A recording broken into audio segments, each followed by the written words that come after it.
This is titled Queen of the Prairie. She sat lonely, spread out on the ground.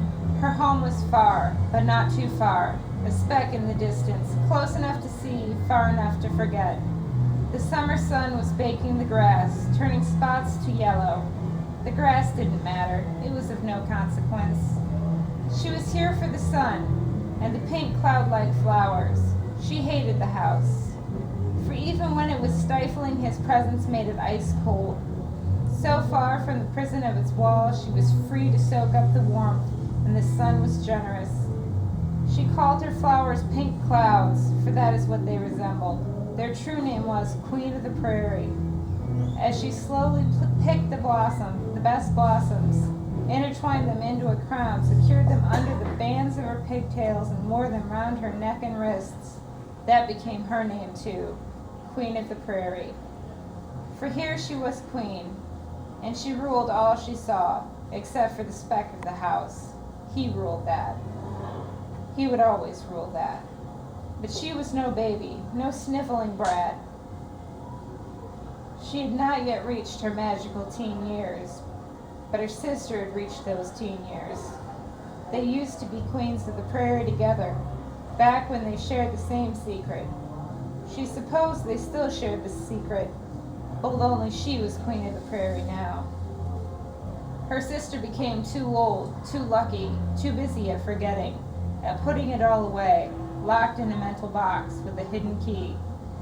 Occasionally she found the key, opened the box. She urged patience, perseverance. The queen of the prairie would grow. She would grow too old. She would not be of interest. And then she would have her own mental box. She could hide the key, or even destroy it altogether. But not yet, not just yet. For the queen of the prairie, for she could hear him call to her, bellowing across the formidable distance, ruining her patch of sun, turning her veins to ice. She removed her pink cloud flowers. Those were hers alone, her special secret. She was still too young, so he could taint her body, but no one could taint the queen of the prairie.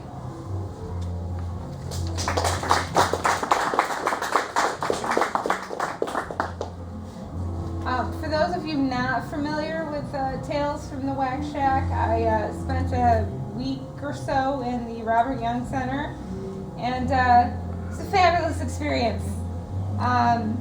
So fabulous that I decided to write about it. And by the way, Molly, Audrey, you still owe me a martini for this, yeah? Oh, absolutely. Yeah. Tales from the Wax Shack, Volume 12. Oh, great, it's that time. So you're in the pen. There are really about 5 million things going on in your head. Shit like, dude, did I really just do this? Or, when's lunch? Or, how do I brush my hair? You've got a lot of concerns. Many concerns are automatically addressed. Here, you can have a tiny bottle of baby shampoo and a comb circa 1952. Really? Did you nurses look at my hair? Do you know it's going to take an hour just for me to comb it with that stupid back pocket greaser comb? Other concerns have a more delicate nature, such as going to the bathroom your first morning in the stir and finding a very unpleasant surprise. I'll make this clear because A, I do so much dumb shit I no longer have a sense of shame, and 2, I have a very clear medical necessity.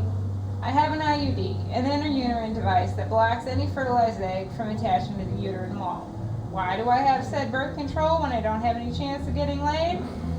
Well, because my rheumatologist wouldn't give me my spine-saving Enbrel unless I was on a serious form of birth control back when I was married. Condoms were not acceptable. So my lady doc, being the awesome progressive doc that understands that I'm not a simple cut and dry patient, allowed me this form of birth control that usually, in the US, is reserved for people who have children. But I'm cool, so I get one. And then I get my Enbrel. And then I get a divorce. And I'm sorry, but divorce is no cause to start ripping things out of your uterus. It's just not. The point is, and I do have one, I swear, is that many women, including me, with IUDs do not get periods. Yeah, bitches, go ahead and get jealous. But stress on the body is still stress, and nothing in this life is certain but death and taxes. So there you are, in the bathroom, cramping like a motherfucker, and freaked out that you're going to bleed all over your medically issued gym jams. This is a mind-boggling situation for somebody who hasn't dealt with a period in 6 years. Seriously? Now? Fuck! Also, because I'm in a digressing mood, I should explain the bathroom in my cell. You can open the door and walk fully in. Then you have 3 options for shutting the door. You can climb behind the toilet, you can get in the shower, or you can sit on the sink. I have a 5-foot wingspan. I know this for a fact because I measured. I can still touch both walls. So yeah, this bathroom is small. A 5-foot cube with a toilet, a sink, and a shower. Oh, and the unbreakable mirror, of course. This is not a lot of room to accommodate your necessary transactions, let alone a mild freak out because of an unexpected one. And I feel like pacing while I think over this new situation.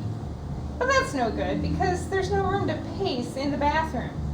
And I can't pace in my room because gravity happens and it would be a bit odd for a check tech to pop in while I'm pacing with no unders on. That'd be a bonus week add-on guaranteed. So I make the furtive trip across the hall to the nurse's desk. Miss Karen, don't fail me now.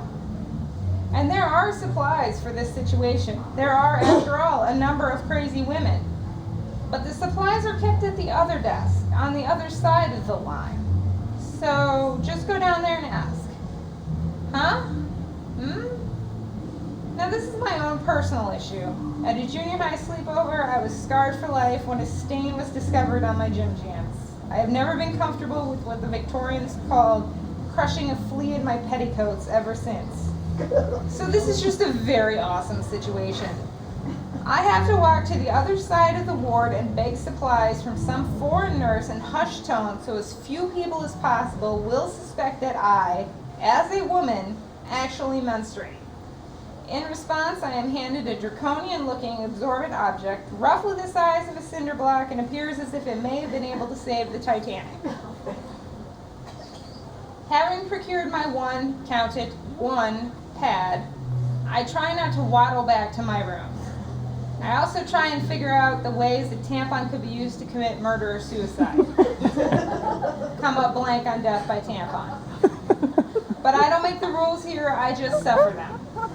But I've only got the one, and it's quite apparent I'm not going home this afternoon. So we've got trouble, people, with a capital T that rhymes with P that stands for period. But aha! The joint has these fabulous robes. They're a baby blue that clashes horrendously with the sea green of the gym jams in a way that I find aesthetically disturbing to my psyche. But they do have nice deep pockets. I must get a robe. This turns out to be much easier than getting my diaper. The linen closet is right across from my room, and they have to give you clothes because they won't let you leave to get your own. Adorned in my new robe, I set across the deadline to procure more cinder blocks, because who knows how long this fresh hell is going to last.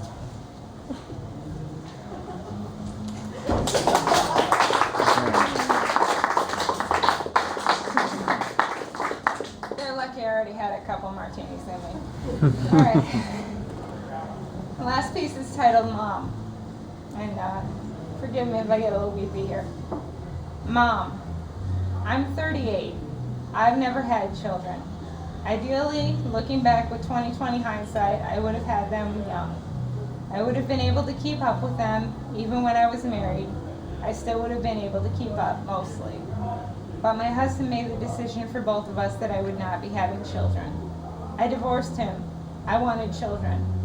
I looked with great hope to my future romance. There would be children. But as the years seeped past, as my next relationship went nowhere, I gave up. I would not be a mom. At 35, I made peace with this. Besides, my genetic material is hardly worth passing on. It was the hardest thing I've ever done in my life. To give up one dream when so many have been taken from you involuntarily is hard.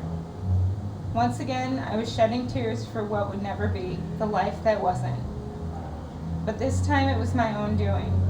I could blame age, I could blame my illnesses, but I know ultimately, if I wanted the dream to come true, I could have made it happen.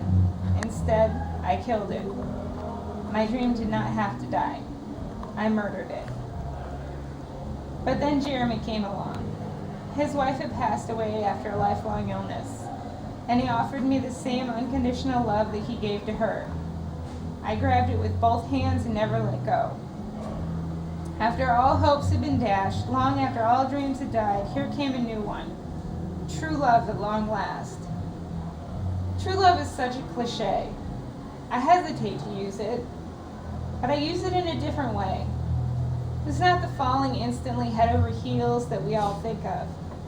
It was the giddy infatuation that led to a slow burn, the building of a friendship first, love creeping in softly, overcoming my senses with a passion. Did you think I was speaking of Jeremy? Oh no, certainly not. It is Sky that has captured my heart and hasn't let go. And though I'm not a stepmom yet, it matters not to him, for I am Mom. My bouncing baby boy came into my life at 14. Now at 15, his love for me is complete as mine for him. We talk about everything and nothing. I dispense advice on topics from homework to bullies to girls. He brings his problems to me because I am Mom, and I wouldn't have it any other way. Woo-hoo!